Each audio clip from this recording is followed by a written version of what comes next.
हम्म तो अब हम पढ़ते हैं जो है त्रिविध लौह पाक। ठीक है। त्रिविध पाक के क्रम में सर्वप्रथम भानुपाक, फिर स्थालीपाक और अंत में क्या आता है, पुटपाक करने पर जो है निरुद्ध लौह भस्म प्राप्त हो जाता है। यह विधि कहाँ कहाँ बताई गई है? रसेंद्र सार संग्रह में बताई गई है। ठीक है। तो कोई आपसे 2 नंबर पे पीजी में पूछ लेते हैं कई बार कि लोहे के त्रिविध पाक का वर्णन, ठीक है, या त्रिविध लौह पाक का वर्णन किस ग्रंथ में किया गया है, तो वहां पे आपको सबसे पहले बोलेंगे एक पहले ऑप्शन में रस रत्न समुच्चय, फिर बोलेंगे रस तरंगिणी, फिर बोलेंगे रसेंद्र सार संग्रह, फिर कोई चौथा, जैसे आप एग्जाम्पल के लिए ले लो अ, रससार मान लो एक तरह से, या फिर आप ये मान लो कोई सा भी चौथा ऑप्शन दे दे, ठीक है, कोई से भी ग्रंथ का। तो फिर वहां पे क्या है, कंफ्यूज हो जाता है। जनरली रसशास्त्र में अपन मैक्सिमम चीजें जो अपन पढ़ते हैं ना, तो वो उस हिसाब से पढ़ते हैं कि हाँ भाई रस रत्न समुच्चय रस तरंगिणी में ज्यादातर आता है। ठीक है। या फिर कुछ चीजें आयुर्वेद प्रकाश में आ जाती है। तो वैसे ये स्पेशलिटी है रसेंद्र सार संग्रह की, त्रिविध लौह पाक की। ठीक है। तो इसमें क्या है, भानुपाक सबसे पहले।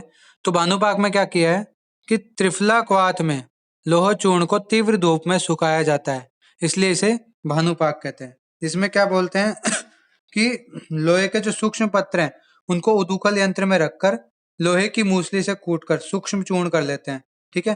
फिर इसको जो है अनेक बार त्रिफला जल से या त्रिफला क्वाथ से प्रक्षालित करते हैं। ठीक है। अब इस लोह चूर्ण में त्रिफला क्वाथ मिलाकर किसी पात्र में तीव्र धूप में सुखाते हैं, यानी एक पात्र लिया, उसमें क्या किया, थोड़ा सा त्रिफला क्वाथ रख दिया। ठीक है। फिर उसके अंदर उस लोहे चूर्ण को जो है डुबो के रख दिया, और फिर उसको धूप में रख दिया। फिर धूप में जब तक वो सूख नहीं जाता ना पूरा त्रिफला क्वाथ, तब तक उसको सुखाते हैं। ठीक है। जैसे ही सूख गया, फिर पुनः उसमें त्रिफला क्वाथ डाले। ये क्रिया कितनी बार करनी है? 3 या 7 बार। ठीक है। इस प्रकार से जो पाक होता है उसको भानुपाक कहते हैं। अब पाक क्यों बोला इसको? जैसे पाक में अपन क्या करते हैं, एनर्जी ट्रांसफर करते हैं। ठीक है, हीट ट्रांसफर, अग्नि देते हैं। तो अग्नि अपन लकड़ियों की दे, चाहे वो इलेक्ट्रिसिटी की दे, ठीक है, तो उनमें भी अग्नि होती है। एक सूर्य पाक जो पुट पड़ा हो ना, सूर्य पुट और चंद्र पुट, ऐसे ही सूर्य पाक जो सूर्य की अग्नि जिसमें अपन काम में लेते हैं, सूर्य की हीट जो एनर्जी जो है अपन काम में लेते हैं। तो यहाँ पे भानुपाक किससे किया अपन ने? जो सन की एनर्जी है उससे। ठीक है। फिर दूसरा था स्थाली पाक। स्थाली क्या है? भानुपाक से प्राप्त लोह चूर्ण को त्रिफला क्वाथ में एक स्थाली में डालकर तीव्र अग्नि पर पकाकर सुखाने को जो है स्थाली पाक कहते हैं। ठीक है। तो स्थाली पाक के लिए क्या किया है इसने, विधि अगर मैं आपको बताऊं तो सबसे पहले क्या किया, लोह चूर्ण से 3 गुना, है ना, त्रिगुण त्रिफला लेकर 16 गुने जल में पाक करके अष्टमान शेष रख के जो है क्वाथ तैयार किया। यानी मान लो तुम्हारे पास लोहा चूर्ण था 1 ग्राम। ठीक है। तो उसमें त्रिफला लिया अपन ने, फिर 3 ग्राम। ठीक है। उसमें 16 गुना, 16 × 3 = 48, यानी 48 ग्राम पानी डाल दिया और उसको अष्टमान शेष रखा। ठीक है। मतलब 8 का भाग कर दो, उतना भाग जो है शेष रखा। ये क्वाथ तैयार होगा अपना। उस क्वाथ में उस लोहे चूर्ण को डालकर और जो है इस थाली में रखकर जो है पाक किया। ठीक है। इस थाली यंत्र भी एक आता है, तो उस थाली यंत्र में रखकर जो है पाक किया। ठीक है। सुखाया जाता है पका के। तो ये इस तरह से जो पाक किया जाता है उसको स्थाली पाक कहते हैं। अब क्या है, यहाँ पे त्रिफला क्वाथ की जगह अपन और भी चीजें काम में ले सकते हैं, जैसे कि शतावरी का स्वरस, ठीक है, भृंगराज, हस्तीकरण, या फिर पलाश मूल स्वरस। इन चीजों का जो है अपन प्रयोग कर सकते हैं। ठीक है। यहाँ पे त्रिफला तो एक एग्जाम्पल के लिए बताया कि त्रिफला क्वाथ में जो किया है। ठीक है। तो इस प्रकार से जो अपना दूसरा पाक हो गया वो कौन सा हो गया? स्थाली पाक। तीसरा फिर पाक करते हैं अपन पुट पाक, जो नॉर्मल धातु भस्म तैयार करने के लिए करते हैं। तो स्थाली पाक के बाद लोह चूर्ण को अनेक औषधियों के स्वरस या क्वाथ के साथ मर्दन करके सुखाकर शराब संपुट में रखकर पुट देने की जो प्रक्रिया है उसको पुट पाक कहते हैं। ठीक है। अब यहाँ पे मैं आपको ये चीज समझाना चाहता हूँ कि ये क्यों किया। ठीक है। तो रस रत्न समुच्चय में डायरेक्ट पुट पाक विधि से गजपुट की अग्नि देकर जो है वो अपने मारण कर दिया गया लोह का। लेकिन जो रसेंद्र सार संग्रह जो ग्रंथ है, ठीक है, यहाँ पर क्या बताया है कि जो अपने भस्म निर्माण है वो एक स्टेज में नहीं हुआ। यहाँ पे इसने पाक 3 प्रकार का पाक किया। सबसे पहले सूर्य की अग्नि दी उसको। कैसे दी? कि त्रिफला क्वाथ में लोह चूर्ण को फिर प्रक्षालित करके फिर उसी में उसको डुबो के और जो है सुखाया है। ठीक है। उसको पूरे पूरे त्रिफला क्वाथ को उड़ाया है। तो फिर ये प्रक्रिया कितनी बार की? 3 या 7 बार की। तो इस प्रकार से वो जो है भानुपाक हुआ सबसे पहले। मतलब जो लोहे के कण थे उन्होंने सन की एनर्जी को अपने अंदर एब्जॉर्ब किया, उसके गुणों को प्राप्त किया। फिर उसके बाद जो है स्थली पाक किया। स्थली पाक में क्या किया कि जो भी अपना त्रिफला क्वाथ था उसमें डाल के और अग्नि के माध्यम से जो है उस त्रिफला क्वाथ को जो है वेपोराइज किया है, सुखाया, तो वो अपना स्थली पाक हो गया। और फिर तीसरा आता है पुट पाक। तो विभिन्न औषधियों के स्वरस आदि से मर्दन करके जो है फिर उसके बाद वही टिकिया बनाकर शराब संपुट करके जो पाक किया उसको पुट पाक बोला है। ठीक है, तो ये तीनों प्रकार के पाक करने के बाद जो है अपने शुद्ध लोह भस्म तैयार हो जाती है। तो इस प्रकार से जो यहाँ पे बताया गया है। ठीक है, समझ में आ गया आपको? फिर इसमें कुछ चीजें जैसे अभ्रक भस्म के टाइम अपन ने पढ़ा था कि 1 से 10 फुट देते हैं, फिर 10 से 100 फुट, 100 से 1000 फुट, अलग अलग कर्म करने के लिए वो प्रयोग होते हैं। वैसे यहाँ पे भी बता रखा है कि रस कर्म के लिए 10 से 100 पुटित लोह भस्म, ठीक है, सॉरी, एक बार अगर पुट देते हो आप तो वो रस कर्म के लिए यानी पारद के कर्मों के लिए, कि पारद के साथ जो उसका जारना मूर्छना अगर करनी हो तो, या पारद का कोई योग बनाना हो तो उसमें 1 पुट से दी हुई जो लोह भस्म है, शुद्ध लोह भस्म है, उसका प्रयोग किया जाता है। ठीक है, रोगों को दूर करने के लिए 10 से 100 पुट दी हुई लोह भस्म का प्रयोग किया जाता है। ऐसे ही जो रसायन कर्म के लिए वो 100 से 1000 फुट की जो है अग्नि देकर जो है अपन भस्म तैयार करते हैं, वो रसायन कर्म में प्रयोग होती है। इस प्रकार से जो है यहाँ पे बता रखा है। फिर अपन लोह भस्म के गुणों की बात करें तो गुण में आप देखो, रस में तिक्त मधुर होती है, वीर्य में शीत, गुण में रूक्ष गुरु होती है। ठीक है, कर्म इसके देखे तो लेखन कर्म नेत्रों के लिए हितकारी होती है। ठीक है, बल्य, वृश्य, दीपन, वर्ण्य, मेद्य, ये सब काम करने वाली होती है। उदर रोग नाशक, कफ पित्त नाशक, कुष्ठ नाशक, गुल्म, श्वास, सर्दी, प्रमेह, ये सारे काफी सारे रोग दे रखे हैं। आप सब में कॉमन है, तो देखो इन जनरल सब चीजें आ जाती है। ठीक है, रसायन का काम करती है सारी भस्म धातुओं की, तो ये सारे कर्म आ सकते हैं इसमें। मेनली लोहा आपके कहाँ काम आता है, आप अगर फिजियोलॉजी देखे आपने तो आयरन काम आती है हीमोग्लोबिन बनाने में। ठीक है, ठीक, और एनीमिया जैसे रोग जो होते हैं ना, पांडु वगैरह, इनमें अपन जो है लोह भस्म का प्रयोग कर सकते हैं। ठीक है, तो आप प्रैक्टिकल यूजेस वाले जो डिसऑर्डर्स हैं वो आप जरूर याद रखें, कि जैसे आयरन का है कोई योग, तो आयरन का योग तो अपने एनीमिया में, ठीक है, चाहे वो मैक्रोसाइटिक हो चाहे कोई सी भी टाइप का एनीमिया हो, उसमें अपन दे सकते हैं जहाँ पे या फिर आयरन डेफिशिएंसी हो रखी है किसी को, तो उसमें लोह भस्म का प्रयोग करते हैं। या फिर कोई रीनल डिसऑर्डर हो रखा हो, क्यों? क्योंकि रीनल जो किडनी है उससे कौन सा हार्मोन, कौन सा एंजाइम सिक्रीट होता है जो अपने आरबीसी प्रोडक्शन में हेल्प करता है, पता है किसी को? आरबीसी सिक्रीशन, हाँ, very good very good, erythropoietin. ठीक है, तो इरिथ्रोपोइटिन जब सिक्रीट होता है तो वो इसलिए वहां पे क्या है, ब्लड आरबीसी फॉर्मेशन में हेल्प करता है। तो जब वो ढंग से नहीं बन पाता है तो भी कई बार अपन को देने की जरूरत पड़ती है। तो यहाँ पे जो है इस तरह के जो रोगों में जो है अपन को लोह भस्म देनी चाहिए। ठीक है, तो इस तरह से आप इसको याद रख लेना। बाकी एग्जाम में आपको इससे ज्यादा कुछ दिक्कत आएगी नहीं। आप सब जो चीज रसायन का काम करती है ना, वो ज्यादातर रोगों पे काम करेगी। तो आप आंख बंद करके भी लिख सकते हो, कोई दिक्कत नहीं है। लेकिन जैसे आपको प्रैक्टिकल व्यू में आप कौन सी मिनरल क्या काम करती है अगर आपको पता है, नॉर्मल फिजियोलॉजी पता है, तो उस अकॉर्डिंग आप रोग लिखोगे तो वो आपको खुद को भी अच्छा लगेगा, हाँ मेरे को, मैंने एकदम एग्जैक्ट और सही बात लिखी है। ठीक है, तो ये लौह भस्म के गुण हो गए। अब मात्रा देखें तो 1/4 से 2 रत्ती इसकी मात्रा होगी। अनुपान त्रिफला, मृदु, घृत, दुग्ध, ये सारे इसके अनुपान हो गए। अपथ्य तो कूष्मांड, तिल तेल, माश, राई, मद्य, अम्ल द्रव्य, मसूर, जितने भी ज्यादातर उष्ण द्रव्य जो होते हैं ना, वो सारे यहाँ पे आ गए ज्यादातर इन जनरल, पित्त को प्रकोप करने वाले। ठीक है, तो इस प्रकार से जो है अपने अपत्य सेवन हो गया। फिर लौह भस्म सेवन जन्य विकार शमनोपाय, यानी किसी ने लौह भस्म का सेवन किया और उसको कोई साइड इफेक्ट हो गया तो उसको दूर करने के लिए क्या करें? तो अगस्त्य पत्र स्वरस भावित विडंग का अगस्त्य स्वरस के साथ सेवन करने को जो है बताया गया है। मतलब अगस्त्य पत्र स्वरस निकाला, फिर उसमें से थोड़ा भाग तो अलग कर दिया, किसके लिए? जिसमें अपन भावना दे सके विडंग में। ठीक है, अगस्त्य पत्र स्वरस की। फिर उस भावित जो विडंग है उसका सेवन अगस्त्य पत्र स्वरस के साथ ही करना है। ठीक है, तो इससे क्या होता है, जो भी मतलब अपने कॉम्प्लिकेशंस वगैरह हैं वो सारे सबसाइड हो जाते हैं, सारे दूर हो जाते हैं। ठीक है, फिर नवाया श्लोक, ये आपके जो है योगों में आएगा, या आपको श्लोक याद करना पड़ेगा, जब आएगा तब मैं इसके बारे में बात करूंगा। सप्तामृत लोह, ये भी आपके सिलेबस में है। धात्री लोह, ठीक है, पूटी पक्व, विषम ज्वरांतक लो, प्रदरांतक लो, ये सारे इसके कुछ एग्जाम्पल्स है, 3-4 एग्जाम्पल्स आप याद कर लेना। ठीक है, इस प्रकार से अपना लोहा तो हो गया कंप्लीट। अब इसमें लोहे का ही एक पार्ट है यहाँ पे, मंडूर। क्या होता है कि जो लोहा है ना, उस पे जंग लगती है, उस जंग को जब अपन अलग करके जो काम में लेते हैं, ठीक है, वो उसका एक तरह से आप मान सकते हो मंडूर या आयरन ऑक्साइड होता है वो। उसको लोह किट, लोहोमय, लोहोमल, ठीक है, लोहोच्छिष्ट, तो ये सारे इसके पर्याय हो गए। मंडूर के भेदानुसार लक्षण, जो लोहे के लक्षण, जो लोहे के भेद होंगे वही मंडूर के भेद होंगे। कैसे कि लोहे की मल या लोहे का किट्टी है, ठीक है, यानी लोहे की रष्टि है ये, तो रष्ट तो तीक्ष्ण लोह में भी नहीं मिलती है, रष्ट कांत लोह में भी मिलेगी आपको, रष्ट मुंड लोह में भी मिलेगी। तो इसके भेद भी जो है लोहे के भेद के अनुसार ही होंगे, मुंड, तीक्ष्ण और कांत। ठीक है, मुंड लोह की जो किट होगी, रष्ट होगी, वो कैसी होगी, किंचित रक्त वर्ण की, भारी स्निग्ध होगी।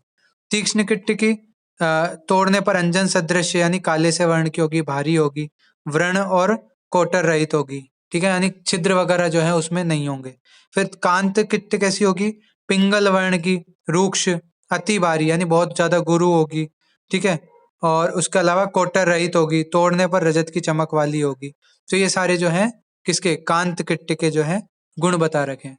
मतलब मंडूर के भेद अगर आपको पूछे, जो लोह के भेद है ना 3, वही मंडूर के भेद है। क्यों, क्योंकि असल में मंडूर जो है वो आयरन रस्ट है। ठीक है, लोहे के जो अपने जंग होती है ना, वही मंडूर है। प्राप्ति स्थान की यहाँ पे बात करें तो यहाँ लोहा गला, जहां जहां भी लोहा गलाया जाता है वहां वहां मंडूर प्राप्त होता है। ठीक है, तो लोहे को गलाते वगैरह है तो उसकी जो अशुद्धियां या मल निकलता है ना, वही मंडूर है। फिर स्थानानुसार, समयानुसार मंडूर की जो है क्या मात्रा है, जैसे 100 वर्ष पुराना है तो वो सर्वश्रेष्ठ होता है, 70 से 80 वर्ष पुराना है तो वो मध्यम प्रकार का, और 60 वर्ष पुराना जो है वो अधम या निकृष्ट क्वालिटी का मंडूर होता है। मतलब जितना ज्यादा पुराना होगा आयरन रस्ट, उतना ज्यादा अच्छी क्वालिटी का होगा, यहाँ पे ये बता रखा है। ठीक है, फिर इससे भी कम समय का जो है विष सदृश होता है, यानी जैसे जस्ट जंग लगी है किसी में, जो आपने उसको प्राप्त किया है, तो वो विष के समान होगी, वो आप मेडिसिनल पर्पज के लिए यूज नहीं कर सकते। अब ग्राह्य यानी एक्सेप्टेबल जो मंडूर है वो कैसा होना चाहिए, स्निग्ध, भारी, कठिन, कृष्ण वर्ण का और कोटर रहित होना चाहिए। ठीक है, मंडूर शोधन की अगर अपन बात करें तो मंडूर को प्रतप्त करके गोमूत्र में 7 बार बुझाने पर वह शुद्ध हो जाता है। ठीक है, यहाँ पर गोमूत्र को बहेड़े से निर्मित पात्र में रखकर मंडूर को बहेड़े के कोयलों की आंच में ही जो है गर्म करने का विधान है। मतलब इन्होंने यहाँ बता रखा है कि शोधन विधि बता दी। सबसे पहले तो शोधन कैसे किया कि गोमूत्र में 7 बार बुझाया, ठीक है, प्रतप्त रक्त गर्म करके। ठीक है, अब गर्म किस में किया उसको, तो बहेड़े के पात्र में जो है इसको गर्म किया, और जो गोमूत्र के को रखा, किस में रखा, बहेड़े के पात्र में ही रखा। ठीक है, ये चीज यहाँ पे बता रखी है। अब ये 7 बार बुझाया है ना, तो 7 बार अलग अलग गोमूत्र काम में लिया। ठीक है, यानी पहले जो गोमूत्र काम में लिया उसको दोबारा काम में नहीं लिया, उसको फिर अलग वापस हटा दिया, फिर नया जो फ्रेश गोमूत्र था वहां दोबारा काम में लिया। तो इस प्रकार से जो है यहाँ पे मंडूर का शोधन हो गया। मारण की बात करें तो शुद्ध मंडूर का चूर्ण लेकर त्रिफला क्वाथ से भावित करके शराब संपुट में रखकर 30 गजफुट की अग्नि में जो है पाक करने पर रक्त चंदन या लाल चंदन के सदृश वर्ण का जो है भस्म तैयार हो जाती है, उसको मंडूर भस्म बोला है। ठीक है, क्या किया है यहाँ पे कि मंडूर का चूर्ण लिया, शुद्ध मंडूर का, उसमें त्रिफला क्वाथ की भावना देकर जो है टिकिया बना ली, इन टिकिया का शराब संपुट करके जो है 30 गजफुट की अग्नि दी, और इस प्रकार से जो है मंडूर भस्म तैयार हो गई। अब मंडूर भस्म के गुणों की बात करें तो ये वृश्य होती है, शीतल होती है, ठीक है, रुचिकारक होती है, दीपन, पित्त शामक और रक्त की वृद्धि करने वाली होती है। मेन आपको याद रखना, रक्त की वृद्धि करने वाली होती है। पांडु, कामला, अंगमर्द, शोथ, शोष, हलीमक, प्लिया रोग, ये सारे एक जैसे रोग है। आप चरक चिकित्सा 16 में पढ़ोगे, पांडु भी, कामला भी, ठीक है, हलीमक भी, और प्लिया रोग आप उदर रोग में पढ़ोगे, जो मंदाग्नि से रिलेटेड रोग है। ठीक है, तो इन सब में जो ये है काम करने वाला होगा। फिर यह बालकों के लिए अधिक अनुकूल होती है मंडूर भस्म। क्यों, क्योंकि मृदु लोह से, लोह जो होती है वो थोड़ी तीक्ष्ण टाइप की भस्म होती है, और मंडूर उससे थोड़ी मृदु टाइप की होती है, इसलिए यहाँ पे बताया गया है कि बालकों के लिए जो थोड़ी ज्यादा अनुकूल रूप में होती है, मतलब उनको कम नुकसान करने वाली होती है। मात्रा इसकी वही 1/4 से 2 रत्ती इसकी मात्रा है, अनुपान मधु के साथ इसको लेने का बोला गया है। ठीक है, फिर प्रमुख योग की बात करें, शतावरी मंडूर, मंडूर वटक, त्रिफला मंडूर, पुनर्नवा मंडूर, ये बहुत ज्यादा आप प्रैक्टिकल लाइफ में यूज करोगे आगे। जितने भी किडनी पेशेंट हैं उनमें क्या होती है, इन जनरल खून की कमी होती है, हीमोग्लोबिन कम होता है। जैसे कि सीकेडी के पेशेंट है, क्रोनिक किडनी डिजीज के, ठीक है, या फिर जिसके किडनी फेल्योर जैसी कंडीशन हो, तो उनमें क्या होता है, इरिथ्रोपोइटिन प्रॉपर नहीं बनेगा, इरिथ्रोपोइटिन प्रॉपर नहीं बनेगा तो आरबीसी भी कम होगी, आरबीसी कम होगी तो हीमोग्लोबिन कम होगा। तो इस तरह की जो है उनके कंडीशन पाई जाती है। तो किडनी पेशेंट्स में इन जनरल आप कहीं पे भी चल जाओ, ज्यादातर जगह पुनर्नवा मंडूर देते ही हैं, ठीक है। वो खून की कमी दूर करने में बहुत अच्छा इफेक्टिव काम आता है, इसलिए पुनर्नवा मंडूर, ठीक है। गंडमाला, कंडन मंडूर, नाम से पता लग रहा है कि जो गंडमाला या फिर जो अपने गलगंड जैसे रोग है उनको दूर करने में ये काम में आते हैं। त्रिफला मंडूर, शतावरी मंडूर, मंडूर वटक, ये सारे इसके कुछ प्रमुख योग हैं। तो इस तरह से आपको मंडूर याद रखना है। तो अगला टॉपिक अपना वंग होगा, जो अपन नेक्स्ट क्लास में कवर करेंगे। लोहा थोड़ा बड़ा टॉपिक था, इंपॉर्टेंट टॉपिक था, पता नहीं आपको कितना समझ में आया, लेकिन आज आप पढ़ना, और कोई भी डाउट हो तो ग्रुप में पूछा करो। आप किसी के डाउट ही नहीं आते, पहले तो फिर भी बहुत रेगुलर डाउट आते थे, अब तो डाउट ही नहीं आते किसी के। शायद या तो सब समझ में आ रहा है या कुछ समझ में नहीं आ रहा है। क्वेश्चन आंसर पूछने के लिए अगर मैं क्लास रखूं तो आप लोग, एक बार रखी थी मैंने क्लास, अटेंड भी की थी क्लास, लेकिन एक दो जने आए थे, फिर पूछने का मतलब नहीं रहता है। मैं सही बता रहा हूँ, अगर रेगुलर क्वेश्चन आंसर करूँ ना मैं, और आप आंसर दो, तो बहुत फायदा हो आप लोगों को। तो वो आप लोगों के ऊपर है। आप लोगों को अगर क्वेश्चन आंसर की एक अलग क्लास चाहिए तो अपन टॉपिक एक दिन पहले डिसाइड कर लें, और मैं आपसे उससे रिलेटेड जो भी क्वेश्चन बन सकता है ना यूजी पीजी के, वो सब मैं पूछूं। देखो मेरे को टाइम आपको ऐसे नहीं मिलता कि मैं पेपर बना के डालूं ग्रुप पे, ठीक है। मेरे को भी कुछ बहुत सारे काम पड़ते हैं, जैसे कल भी पड़ गया था, मेरे सीनियर्स का रिजल्ट आया था तो उनसे मिलने चले गए थे हम, ठीक है। वहां पे फिर टाइम ही नहीं मिला मेरे को क्लास लेने का। तो इसलिए मैं बता रहा हूँ कि अगर आपको क्वेश्चन आंसर की क्लास चाहिए, कि हाँ बॉस आप क्वेश्चन आंसर की एक क्लास ले लो, तो एक दिन पोस्टपोन करके, और जितना कम से कम एटलीस्ट जितना पढ़ा है उतना तो परफेक्ट हो, क्योंकि एग्जाम आ रही है आपकी, किसी की दिसंबर में आ रही है, किसी की जनवरी में आ रही है, कोर्स उस वक्त तक कंप्लीट हो ना हो, तो वो आप लोगों के ऊपर है, आप कैसे पढ़ना चाहते हो, ठीक है। रसशास्त्र है, अब प्रैक्टिकल करके तो मैं चीजें यहाँ पे दिखा नहीं सकता, चीजें याद करवाने की बात है तो वो आप लोगों की भी थोड़ी मेहनत चाहिए होगी। आप लोग क्वेश्चन आंसर सुनोगे कि हाँ ये चीजें पूछते हैं, आपको तरीका पता लगेगा, ठीक है। कोई ना कोई आप में से आंसर करेगा, सब ज्वाइन करो क्वेश्चन आंसर वाली, जितने भी हो आप, जितने जुड़े हो ग्रुप में, सारे लाइव क्लास ज्वाइन करो क्वेश्चन आंसर वाली, फिर आंसर करो, तो आप लोगों को उसमें समझ में भी आएंगी चीजें, ठीक है। तो हिमानी वगैरह क्वेश्चन आंसर की क्लास ले, ठीक है, ले तो लूँ मैं, ज्वाइन तो होना है ना, आप लोगों को ज्वाइन होना है वो। मैं क्या खुद से थोड़ा ना क्वेश्चन करूंगा, खुद से क्वेश्चन करूंगा, खुद आंसर दूंगा, तो ऐसे थोड़ा ना होता है। ठीक है, एक प्लान करता हूँ मैं क्वेश्चन आंसर क्लास का, आपको जब भी रखूंगा ना, तो एक बार और मैं अपनी ओर से कोशिश कर रहा हूँ। इस बार भी अगर आप ज्वाइन नहीं होते और आंसर नहीं करते हैं तो फिर बात अलग है, ठीक है। शायद इस संडे जाएंगे ना, हम जा सकते हैं शादी में, तो उससे पहले मैं हो सकता है आधे घंटे की एक क्वेश्चन आंसर की क्लास रख लूँ। तो अब तक जितना पढ़ा है उसमें से पूछ लूंगा आपसे इंपॉर्टेंट क्वेश्चन, ठीक है। शोध टेबल कौन कौन बना रहा है आप में से, बना रहे हैं क्या टेबल? किस किस ने बनाई महाराज उपराज साधारण की टेबल, बनाई है क्या किसी ने? 2 मिनट और लूंगा आपको।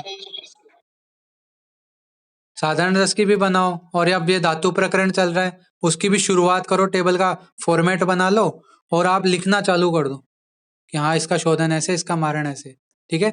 टेबल अब जब जैसे धातुओं की टेबल बनाओ ना, जो सामान्य सिद्धांत है उनको टेबल से अलग बनाओ। जैसे एक कॉपी बना रखी होगी आपने टेबल्स के लिए, तो उसमें क्या करना, पहले आप सामान्य शोधन मारण की जो विधियां है वो आप एक अलग पेज पे लिख देना, ठीक है। उनके पर्याय जो हैं एक साथ एक अलग पेज पे लिख देना। क्या है, कई बार अपन को क्या होती है, सब चीजें याद हो जाती है टेबल की, कुछ स्पेसिफिक चीजें याद नहीं होती, उनको फिर आप एक साथ पढ़ सकते हो, ठीक है।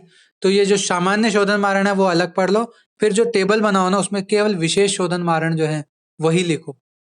तो इस तरह से आपको चीजें ज्यादा और अच्छी तरह याद होंगी, ठीक है। कल सुबह 8 बजे की क्लास में मिलते हैं। आपको जो है वंग और नाग ये कंप्लीट कराऊंगा, और कल शाम को जो है धातु प्रकरण जो है कंप्लीट करने की कोशिश करेंगे, ठीक है। और हाँ बोलो।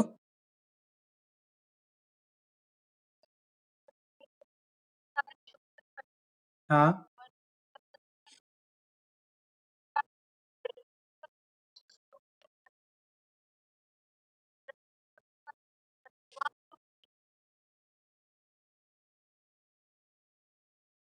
नहीं नहीं, वो गलत नहीं होगा, कोई सी भी शोधन विधि आप लिख सकते हो एक। ठीक है, घी दुग्ध वाली मैंने आपके ट्रिक में जो है भृंगराज सरस वाली इसलिए लिखी थी क्योंकि ट्रिक के अकॉर्डिंग वो मुझे सूटेबल लग रही थी।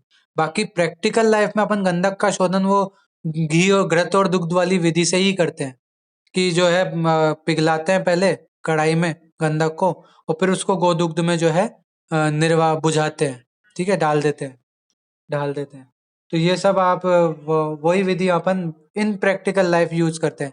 भृंगराज सोरस वाली हमने नहीं की, हमने केवल जो है वो घी और दूध वाली की। आपको कहीं शोधन पूछता है तो मेरी नजर में तो आप वो घी दुग्ध वाली लिख दोगे तो बहुत बढ़िया है। लेकिन ट्रिक जो कि आपको बतानी जरूरी थी, तो मैंने ट्रिक के अकॉर्डिंग जो मेरे को बैठा, जो मेरे को ठीक लगा, मैंने वो लिखा। ठीक है, तो कोई दिक्कत नहीं है, आप है ना। आपकी आवाज नहीं आ रही।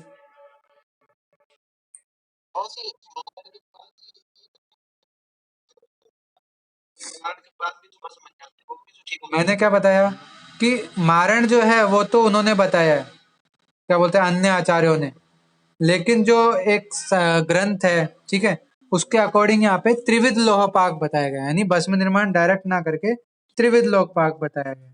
यानी भस्म निर्माण की विधि बता रखी है वो स्पेसिफिक एक ग्रंथ के अकॉर्डिंग। हाँ बोलो धर्मेंद्र।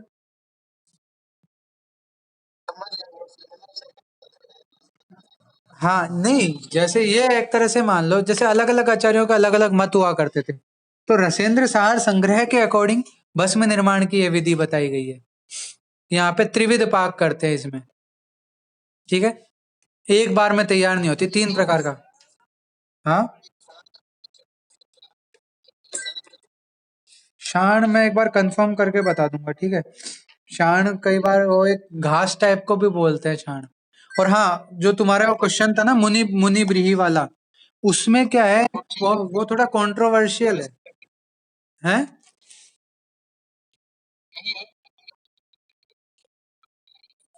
हाँ वो हो सकता है, लेकिन एक चीज मेरे को डाउट लगी, अगस्त्य के जब मैंने पर्याय ढूंढे ना, तो अगस्त्य का पर्याय मुझे मिला मुनि पुष्प। ठीक है, और मुनि ब्रीही मेरे को किसी ने ढूंढ के बताया, तो उसको कंफर्म नहीं मिला, लेकिन कहीं कहीं कुश को बोला गया है मुनि ब्रीही। तो मैं एक बार और कंफर्म करूंगा। वैसे तो मैम ने, मेरे भी यहाँ टीचर ने, उससे पूछा मैंने, उन्होंने तो अगस्त्य ही बताया है। तो आप जब तक कुछ और नहीं मिलता ना, तो अगस्त्य ही अपना आंसर है। बाकी मैं एक बार और पता कर रहा हूँ। ठीक है, एक ने मुझे कुश बताया है, जो अपने तृण पंचमूल में आता है ना, कुश काश नल दर भिक्षु, तो वो कुश बताया है मेरे को। तो मैं एक बार और कंफर्म कर लूंगा। मुझे भी अगस्त्य का ही याद था, लेकिन वो जो मैंने जब पर्याय ढूंढे ना, तो मेरे को मुनि पुष्प मिला, तो मैं थोड़ा डाउट में आया। तो इसलिए मैं एक बार देखूंगा, मैं उसका पता करूंगा। ठीक है, क्लास एंड करते हैं अब।